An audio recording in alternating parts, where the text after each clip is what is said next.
Have you ever wondered how a relatively obscure principality in the heart of Eastern Europe transformed into a global superpower? The tale of the Russian Empire's expansion is a captivating saga, filled with ambitious czars, strategic battles, and a relentless quest for power. Today we explore this thrilling narrative, tracing the rise and fall of one of history's most formidable empires. We delve into the strategic battles that the Tsars led to expand their empire. A key instance was the Battle of Kazan by Ivan the Terrible, where innovative strategies like the use of mobile artillery were pivotal. The outcome was the annexation of the Kazan Khanate, extending Russia's territories to the east. Another significant battle was the Great Northern War, led by Peter the Great. Employing a blend of Western and traditional Russian techniques, Peter won and secured access to the Baltic Sea, establishing Russia's presence in Europe. Such strategic victories were integral to Russia's emergence as a global power. Our journey in the turbulent era of Ivan IV, more commonly known as Ivan the Terrible. Under him began the relentless quest for power, which became the bedrock of the Tsar's rule. This quest led to Ivan's brutal policy of oprichnina, the establishment of a separate state within the state, which was both a mechanism for seizing power and a symbol of terror. His reign marked a significant shift in Russian history, as he centralized power and initiated a series of conquests that laid the foundation for future expansion. Despite his notorious reputation, there's no denying Ivan's crucial role in shaping the destiny of the Russian Empire. His successors continued this ambitious pursuit of power, culminating in the reign of Catherine the Great, who expanded the empire further to the south and west. This quest for power not only influenced their policy decisions, but also left a profound impact on the empire, shaping its identity as a dominant force in the global political landscape. As we traverse the Ural Mountains, we venture into the icy wilderness of Siberia. A land rich in resources, Siberia was a magnet for Russian expansion. The Russian expansion into Siberia, which began in the late 16th century and continued for several centuries, was a significant chapter in Russia's history, driven by a mix of economic, geopolitical, and exploratory motives. The methods employed for this expansion were a blend of military conquests, exploration, trade, and the establishment of Russian settlements. The economic interest was primarily in the pursuit of furs, which were highly valuable in Russia and for trade with Europe and Asia. Geopolitically, the expansion secured Russia's eastern borders and extended its influence over vast territories, helping to establish Russia as a major power.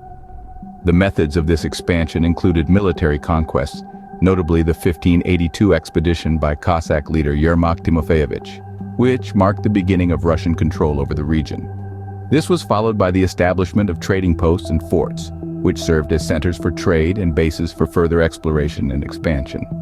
The Russian government also encouraged settlement in Siberia by offering incentives to peasants and traders. Siberia also became a destination for exiles and prisoners, who contributed to the population and development of the region. Additionally, a fur tribute, known as the yasak, was imposed on the indigenous peoples of Siberia.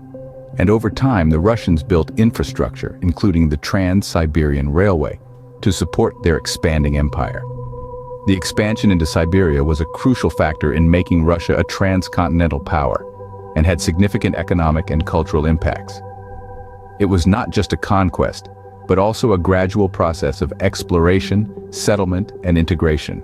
Our narrative then steers us towards the exotic lands of Central Asia. The 19th century Russian conquest of Central Asia was a pivotal stage in the Russian Empire's expansion, and had a significant influence on the Great Game, a political and diplomatic rivalry between the Russian and British empires in Central Asia. This expansion period involved numerous military campaigns, strategic moves, and the slow integration of Central Asian territories into the Russian Empire. Central Asia held strategic importance due to its geographical location between Russia, China, India, and Persia.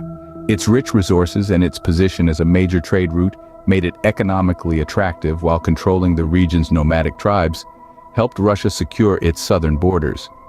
Key conquests during this period include the Khanate of Kokand, which was gradually annexed by Russia and completely absorbed by 1876. The Emirate of Bukhara, which became a Russian protectorate after military confrontations in the 1860s and 1870s, and the Khanate of Khiva, which was conquered in 1873 and also became a Russian protectorate. The Russian strategy combined military force with strategic diplomacy, often using their advanced military technology to their advantage. They also forged alliances and treaties with local rulers, played different factions against each other, and offered protection and autonomy to compliant rulers. Some areas were directly annexed and governed by Russian officials, while others were made protectorates. Russia also invested in infrastructure development to facilitate control and integration of the region. The Russian conquest led to significant cultural and social changes in Central Asia, including the introduction of Russian administrative systems, education, and aspects of European culture. However, instances of resistance and rebellion against Russian rule were also prevalent. As we approach the turn of the 20th century, we witness the clash of two opposing forces in the Russo-Japanese War. This conflict, fueled by imperial ambitions, severely dented Russia's military prestige and international standing. The Russo-Japanese War between 1904 to 1905 was a landmark conflict. It was the first time a modern Asian power defeated a European great power, unsettling the balance of power in East Asia and setting the stage for World War I. The war was rooted in the imperial ambitions of both Russia and Japan over territories in Manchuria and Korea. Russia and Japan had significant interests in Manchuria and Korea. Russia sought warm water ports and economic control, while Japan aimed to expand its influence in Korea and secure resources. The expansion of Russia in East Asia, especially through the construction of the Trans-Siberian Railway and its lease of Port Arthur, was viewed as a direct threat by Japan. Diplomatic negotiations failed due to Russia's reluctance to acknowledge Japan's predominance in Korea. Japan, having recently modernized and eager to assert its status as a rising power, was willing to resort to military means to secure its interests. The war began with a surprise attack by the Japanese Navy on the Russian naval squadron at Port Arthur. This was followed by major events such as the Siege of Port Arthur, the Battle of the Yellow Sea, the Battle of Mukden, and the decisive Battle of Tsushima, all of which significantly showcased the military prowess of Japan. The war concluded with the Treaty of Portsmouth, mediated by U.S. President Theodore Roosevelt, where Russia recognized Japan's primary interests in Korea and ceded its lease of the Liaodong Peninsula and the South Manchurian Railway to Japan. This defeat contributed to internal unrest in Russia, eventually leading to the revolution. The victory established Japan as a major world power with significant influence in East Asia. The war marked a significant shift in global power dynamics, challenging the perception of European dominance and signaling the emergence of Asian powers in international politics. The twilight of the Tsars arrived with the dawn of the 20th century. The decline of the Russian Empire, culminating in the Russian Revolution of 1917, was caused by a range of internal struggles and systemic issues that eroded the stability of the Tsarist regime. Key political and social struggles included the autocratic rule of the Tsars, which faced increasing criticism and calls for political reform. Attempts at such reforms, like the creation of the Duma, were limited and did not meet the demands for significant political change. The regime's suppression of dissent further alienated various social groups, including intellectuals, workers, and peasants. Economic challenges included rapid industrialization and urbanization, without accompanying social reforms or improving the working class's living conditions. Most Russians were peasants living in rural areas under harsh conditions and struggling due to insufficient land reforms. Economic disparities between the wealthy elite and the impoverished masses led to social unrest. Military defeats in the Russo-Japanese War and World War I exposed the weaknesses of the Russian military and undermined the government's credibility. The strain of World War I on Russia's economy, military, and society, compounded by the Tsarist regime's failure to manage the war effort effectively, further eroded its support. Tsar Nicholas II's decision to take personal command of the army during World War I resulted in political instability and scandal.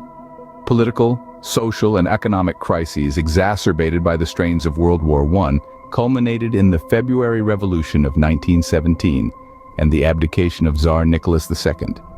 Thus, the curtains fell on the Russian Empire, marking the end of an era. From the iron-willed Ivan the Terrible to the last Tsar, the saga of the Russian Empire is a testament to the heights of grandeur and the depths of despair that come with imperial power. As we conclude today's exploration, we invite you to reflect on the lessons that this historical narrative may hold for the modern world. And remember, if you enjoyed this journey through history, do give us a thumbs up and subscribe for more riveting tales from the annals of time.